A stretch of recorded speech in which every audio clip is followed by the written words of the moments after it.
تو مرد کا ہاتھ پر مہندی لگانے کے تعلق سے کیا فرماتے ہیں؟ پتہ چلا ہے کہ آج کل دولہے یا اس طرح کے مطلب باقاعدہ جیسے پہلے لڑکیاں مہندی لگاتی تھیں، ایسا پتہ چلا ہے کہ مرد بھی اس طرح کا مہندی لگانے کا کوئی رجحان آیا ہے یا بڑھ رہا ہے، واللہ عالم۔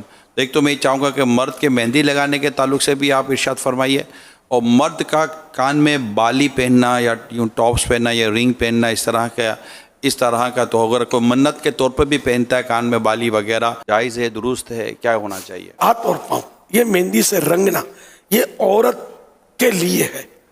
اب اگر مرد رنگتا ہے ہاتھ یا پاؤں تو یہ عورت کی نقل کرنا ہوا، تو یہ علماء نے اس کو حرام لکھا ہے حدیث پاک میں کہ جو مرد عورتوں سے مشابہت کرے اس پر لعنت، اور جو عورت مرد کی مشابہت کرے اس پہ لعنت۔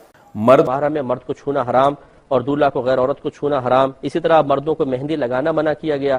نبی کریم صلی اللہ علیہ وسلم کے دور مبارکہ میں ایک ہجڑا تھا جس نے اپنے ہاتھ میں مہندی لگائی۔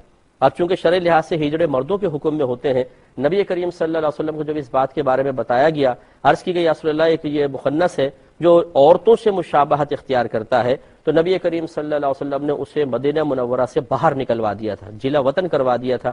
تو لہٰذا مرد مہندی نہیں لگا سکتا، یہ رسم غلط ہوگی۔